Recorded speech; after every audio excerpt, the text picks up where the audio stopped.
Now that we have that little snippet of motivation in the air, let's move on to one of my favorite topics of conversation, which is hair health. But specifically, we can talk about winter hair health and why our hair and scalp changes in the winter. It might be a little confusing because it's like it's just your hair. Why does it change as the seasons change? There are a few factors that go into making your hair and scalp change. More specifically, a lot of people experience a lot of dryness in the winter, and there are so many ways that you can solve that problem. So first, I want to talk about how we can internally solve that problem. First things first is, of course, dryness comes from dehydration. That kind of is obvious when you say it like that. But if you are dehydrated, your hair and scalp is going to be dry. So the first thing to do is to make sure that you're drinking more water. In the summertime, the days are longer, we're doing more things, we're more active, which means that we're probably drinking way more water. And that's great. And in the winter, with the days being shorter, we're usually less active. We don't go outside as much. We're probably not drinking as much water as we are in the summertime. So the first thing to make sure that you're doing is you're drinking enough water. With that being said, let's just take a moment to take a sip of water together.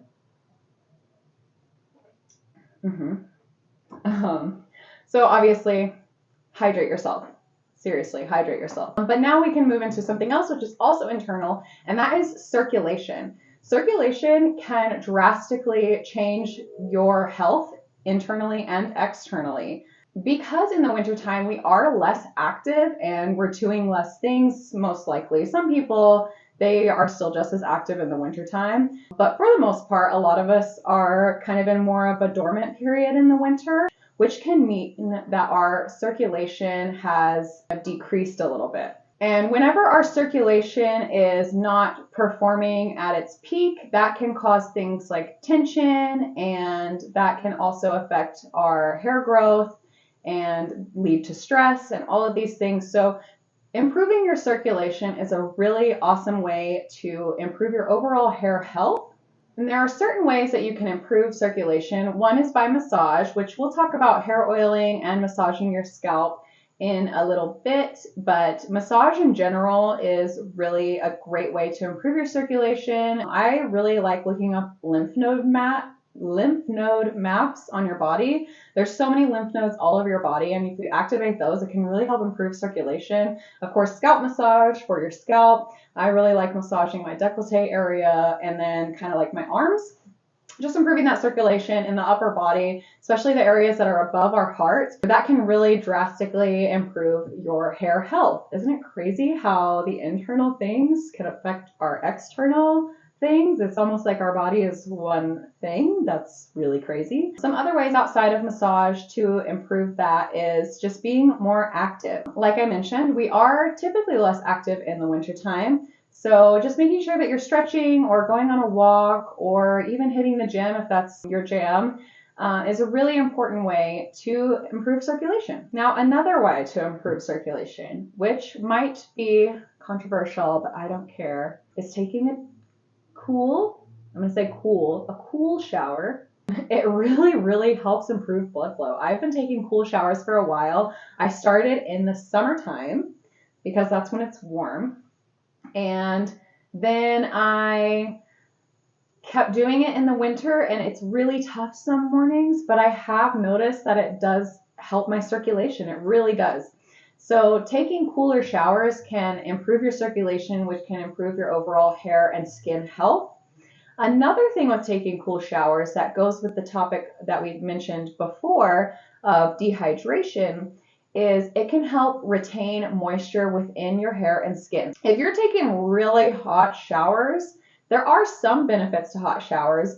However, hot showers open up the cuticle of your hair strand and the pores in your skin and release moisture, which can cause excessive dryness when it's really not necessary. So even if you're not going to take cold showers, try and do like lukewarm showers instead of really hot showers, because that's an improvement from even hot showers.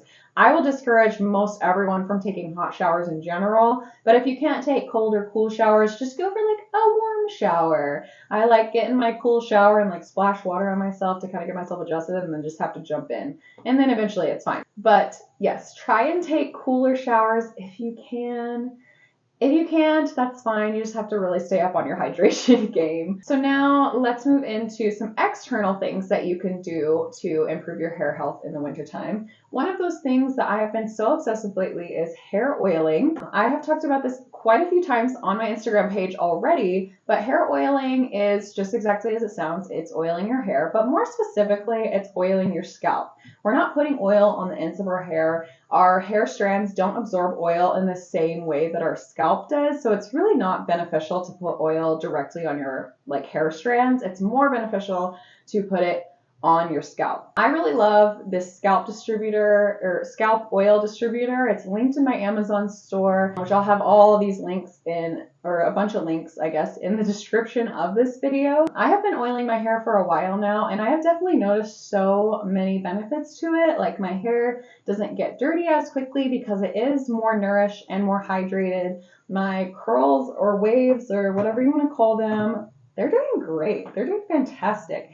And my hair is just growing a lot more. I mainly started doing it because I was noticing a little bit of thinning around my hairline. And I feel like that has even improved. With things like this, it takes time to see improvements, but you just kind of have to stick with it. So with hair oiling, you want to just distribute the oil onto your scalp and massage it in. Another good excuse to give yourself a scalp massage. And this is just going to really nourish your hair and be such a good addition to your hair care routine. Now with that, let's talk about what kind of oils you should use and what to look for. The first thing, you should be using an oil where the only ingredient is the oil. If your hair oil has other ingredients in it, that's not a hair oil, that's a product, and that's not what we're looking for. We are looking for a whole oil. I personally use castor oil. I love castor oil. It has so many healing benefits, so many nourishing properties, and I have been using it for a while. I have used it in other projects as well. I used to make little hair care products, but it's an incredible oil. It has growth properties, it has hydrating properties, it has nourishing properties, and it also adds a lot of shine. So that's personally my favorite. I will hype it up for forever. I have a castor oil wholesale link as well, for Amazon. The main thing to look for is making sure the ingredient of your oil is the oil. Now, an oil not to use, we'll go into some oils that I suggest in a second, but let's get one out of the way. It's kind of the elephant in the room. Just don't use coconut oil.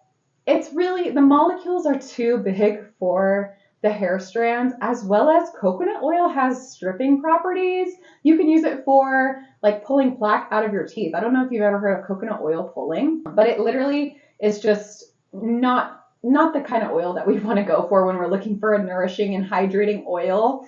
Now, if you disagree with me and you're like, no, coconut oil is fine. Okay, whatever. Don't believe me, that's fine. But why not use an oil that doesn't have controversy surrounding it, that you know for a fact is good, instead of just using coconut oil because you think it's good, but a lot of people say it's not, Anyway, now that that's out of the way, what oil should you use? I love castor oil. We just talked about that, but I also love grapeseed oil. That's a really good one. It's a lot lighter if you're worried about weighing your hair down or buildup, and maybe you have an excessively oily scalp, or you're starting your hair oiling journey and you don't know how it will go. Grapeseed oil is a really good one to start out with, as well as almond oil. Almond oil is also a little bit lighter. And to me, it's a little bit of a sweeter smell, which I like. It has so many good hydrating properties, as well as avocado oil, a lot of good fatty acids and omegas in that oil. And then jojoba oil, that's a really good one. It can be a little bit on the pricier side, but it's a really, really amazing, nourishing oil. So many people recommend it for hair. Another one that's not as commonly known is pomegranate seed oil. Incredible oil. I absolutely love it. It has so many amazing properties, but it's usually a little harder to find in larger quantities, and it is a little bit more pricey. So that might be one that you could get that and add it to another oil, which we can talk more about that in just a little bit. But those are the oils that I definitely would highly recommend. So if you want to start with one of those, you have a list of ones to start with aside from coconut oil. Another thing that I will say about hair oiling, and this might actually be controversial. No, I'm just kidding. Well, maybe.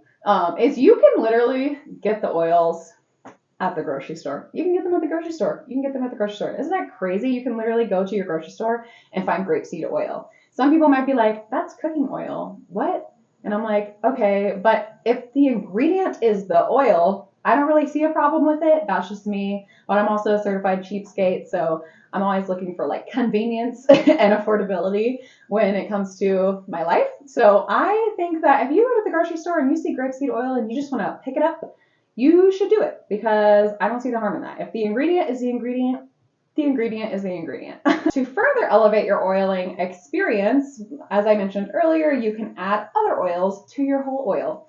I recently just added rosemary essential oil to my castor oil, and it's been, like I said, recently, so I can't really testify to results quite yet, but it smells good. Even if it doesn't really do anything, it still smells good. And it's important to not use essential oils directly on your scalp because they're super strong and super concentrated, and it can cause some irritation for some people. Not everyone, but it's just not always the best idea. Plus, you literally only need a couple drops if you were to add it to your scalp, and it's not really guaranteed that it would be distributed all over the scalp. So my recommendation is to add whatever essential oil you're interested in to your whole oil that you're using to oil your scalp. Hair oiling is an incredible way to add nourishment and hydration to your hair, and another great addition to your hair health routine. And then one final thing for hair health in the wintertime before we move on to our next topic is to make sure you are using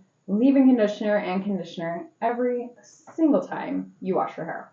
Hydrating your hair during this season is so important, and using leave-in conditioner and conditioner every single time is one of the surefire ways to ensure that you are not drying out your hair. This goes for all seasons of the year, but it's especially important in drier seasons like the wintertime.